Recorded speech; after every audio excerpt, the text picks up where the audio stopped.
Hey everyone, this is Jerry Fleming with Sarah Divino, trying wine number 56. So before we go on, I always like to remind you guys to follow us on YouTube, Instagram, and Facebook for all wine tasting techniques, tips, suggestions, anything of that sort. I've been trying to get as much culture as I can as I am leaving in just a few short days back for the United States to continue my journey. I still have to do 100 bottles. I'm going to keep that promise. So this is only 56. Unfortunately, I had run into a little bit of trouble, so now I'm back at it and trying as many as I can before I go, nice and cheap because it is expensive for some Bordeaux wine back home. So wine number 56 is Chateau Sicot 2016 Bordeaux wine, a biovin. So what that basically means is going organically, using organic practices. So I think they use crop cycling type techniques. So when they're not growing grapes, they're growing something else to increase nitrogen, potassium, or something like that inside of the soil. So that's basically what I've learned about biovins. I wish I could tell you more. When I get back to the States, I'll definitely be doing a lot more studying regarding this. So today I actually was doing a lot of studying myself just on YouTube, just doing how to taste wine. So I looked up and came with about 20 different videos on how to do it. I remember a couple of master sommeliers. I want to give a shout out to Wine-O TV. I love that one. It's pretty good. It's very it's like a basic understanding for average people to appreciate wine, which I'm all about that because it's very intimidating at first when you walk into a wine store and just feel overwhelmed when you see all these bottles and they look all the same, but they have totally different aspects to them. They go great with the food you're going to be making tonight. What's going to be that perfect combination for you? So for this one, obviously, is a 2016 white from Bordeaux. So I actually have not had any of this yet. It was actually a gift from another couple Americans that came through and were unable to bring it with them on their carry-on luggage to the airport. So they totally just handed off the bottle, and it was absolutely wonderful. So for this one, let's give it a little taste. Oh, actually, I learned about before we get into that, let's talk about colors. So what I learned is when whites and reds are opposite as far as aging in colors. When a white ages, it is getting a lot more color. It'll get deeper in color, golder, it'll add a lot more richness to it. With reds, I found that it actually takes away color from it, so it becomes a little bit clear on the edges, so you get actually a better tint from it when you tint on the side, so a little more truer. And I also learned today that legs mean absolutely nothing. It does mean the viscosity of the alcohol is very prevalent if there's a lot of eggs. So it's going to be a heavy alcohol one. So there should be plenty of legs for that. But there's other aspects to it that I was reading about, and it really doesn't mean too much. They're just very nice to look at. Everyone wants to know about the legs. Everyone wants to swirl it. So the 4 steps in tasting it was the most basic ones, the 4 S's. I learned from another sommelier or wine expert. I believe he has a place in Chicago, but sip, swirl, smell, and sip. Oh no, sorry. Yeah, see it, swirl it, see it, swirl it, sniff it, sip it. So right now, just gonna give it a nice little look as we're swirling it, get the aerating. Alright. So yeah, on this one, it has a nice gold color to it.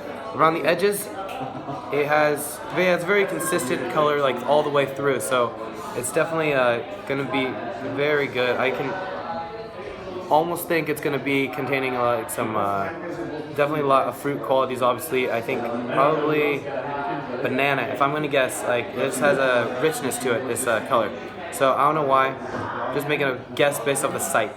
So after doing that, I swirled it a little bit to get the aromatics going, and then pull your nose and open your mouth just slightly.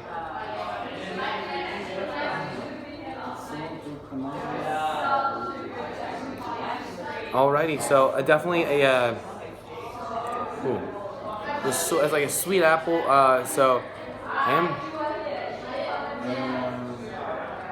there's a honey flavor in here, I believe. Ooh. And for white wines, typically you don't want to put the glass right up to your nose, right there. You want it to be a little bit further away, just a little bit. So I'll try to demonstrate right here. So put it directly up to your lip, bring it away about an inch.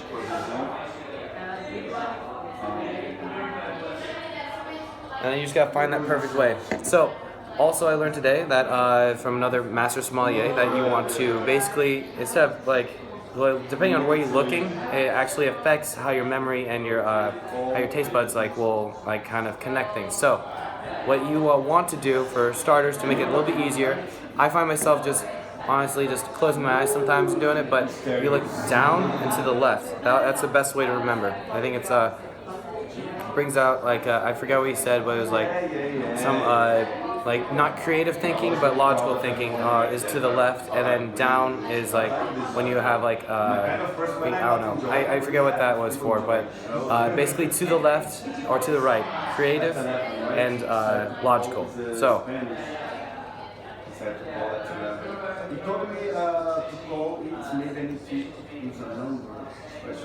yeah, definitely. I'm saying a honeydew. Oh no, a honey flavor in there, and then the. Oh my goodness, I'm having trouble describing this one. Oh. So this one, I definitely smell. It's very sweet, very sweet. There's some grass notes to it. That's what's messing with me. Some grassy notes to it. It's very refreshing smelling, actually. There might be some.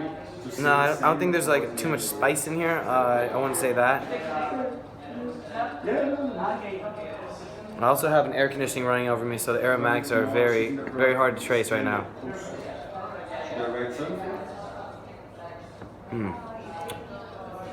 Yeah, that's a difficult one to trace just with using my nose right now. So what I also learned is usually your nose can tell you everything you need to know about the wine before you even taste it.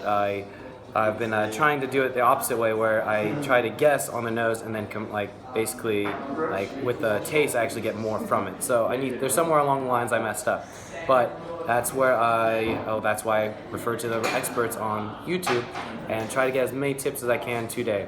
So let's go for the taste now. That's why I got the grassy and the honey notes in there. I'm also picking up another probably another fruit. Obviously,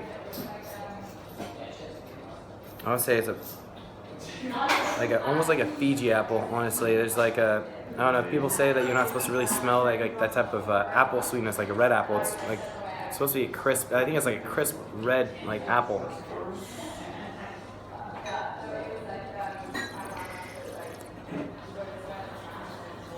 Oh my goodness, that is a sweet one. Very fruity. There's a lot going on with this one. So.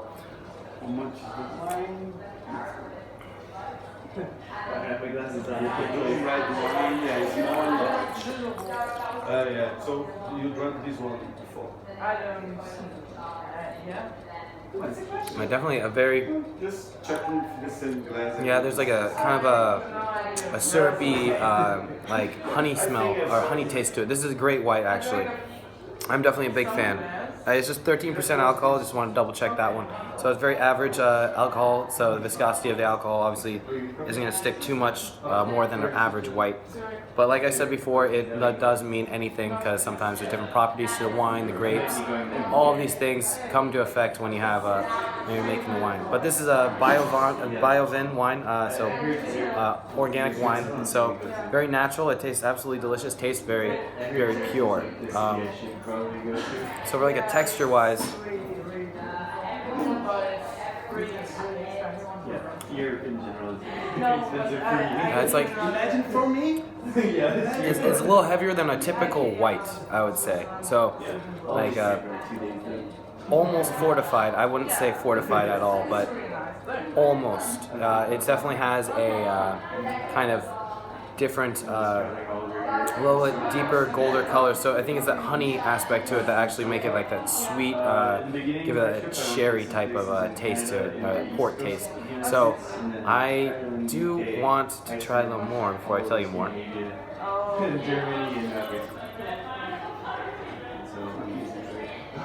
And there's another fruit in there that I just cannot pick up. Unfortunately, I'm trying to think of any minerals. I've been learning about basically 3 categories today as well of minerals that you are 3 categories of smells and tastes. There's earth, which includes like mushrooms, vegetables, and other such things like I think it's spices and stuff. And then you got wood, so you got like, and then you get like detect like leather notes, different oak barrel traits to it.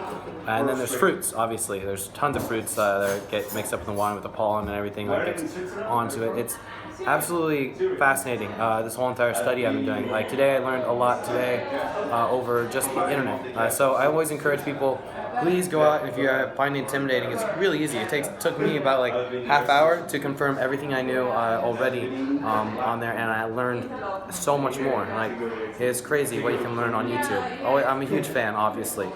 So for wine number 56, I definitely give this as a suggestion as one of my favorite whites that I've had on the trip. I definitely look forward to trying more from the Chateau when I get back home. Ooh. And Biovin. I'm definitely a big fan. I find that every single one has great qualities to it. It's very refreshing and delicious. So now on to the fun part. I'm going to be drinking this, sitting outside in the patio, and enjoying some nice live music. So, as usual, Sante, and I always have to remind you guys, follow us on Facebook, Instagram, YouTube at Serdevino, Serdevino. And I'm staying at Hostel 20 right now, enjoying my time in Bordeaux. So enjoy your day. I hope you have a great night.